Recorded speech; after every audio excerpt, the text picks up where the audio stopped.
என்னதான் நம்ம டியோவில் ரெடி பண்ணி இப்போ ஆர்என் ஃபெயிலியர் வந்தாலும் அண்ட் நம்ம வண்டியில் வந்து ஃபஸ்ட் சர்வீஸ் எல்லாம் முடிஞ்சுங்க. அண்ட் இப்போ செகண்ட் சர்வீஸ்க்காக வெயிட்டிங். அண்ட் இந்த செகண்ட் சர்வீஸ் முடியறதுக்குள்ளே அண்ட் நம்ம செயின் லூபெல்லாம் செக் பண்ணியிருந்தோம். ஸோ செக் பண்ணி பார்த்ததில் ஸோ ரொம்ப இதாக இருந்துச்சு. சரி செயின் லூப் வந்து அப்ளை பண்ணலான்னு சொல்லிட்டு நம்ம அண்ணா கடைக்கு வந்திருக்கோம். அண்ட் இந்த செயின் லூப் எப்படி சர்வீஸ் பண்ணி எப்படி ரெடி பண்ண போகிறோம் அப்படின்னு சொல்லிட்டு பாருங்கள். ஃபஸ்ட்டு இந்த மாதிரி டீசலில் கழுவிடணும். அண்ட் இந்த செயின் லூப் வந்து அப்ளை பண்ணணும். ஃபஸ்ட்டு டீசலில் கழுவணும் அப்படின்னாங்க. ஸோ டீசலில் கழுவி முடிச்சதுக்கப்புறம் நெக்ஸ்ட் இந்த மாதிரி தண்ணி பிடிச்சிடணும். அந்த தண்ணி பிடிச்சி அந்த மண்ணெல்லாம் இருக்கும் இல்லையா, ஸோ அந்த ரெஸ்ட்டெல்லாம் எடுத்துரும்.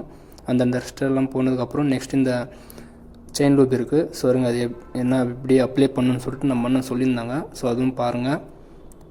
நம்ம பெரிய வண்டி வாங்கினோம். ஸோ அந்த என்னென்ன மெயின்டெனன்ஸ் பண்ணணும்னு சொல்லிட்டு நம்ம சேனலில் வரும். ஸோ இந்த பல் இருக்கு இல்லையா, ஸோ ஃபஸ்ட்டு இந்த இடத்துல ஒரு அப்ளை, நெக்ஸ்ட் இந்த சைடு ஒரு அப்ளை பண்ணணும் அப்படின்னாங்க. அண்ட் ஓகேங்க, இப்போ பைக் மெயின்டெனன்ஸ் என்ன ஏது சொல்லிட்டு இனிமேல் நம்ம சேனலில் வந்துனே இருக்கும். அண்டு சப்ஸ்கிரைப் பண்ணி ஆள் வச்சோம். நெக்ஸ்ட் வீடியோவில் சொல்கிறேன் இது என்ன அப்டேட் அப்படின்ட்டு.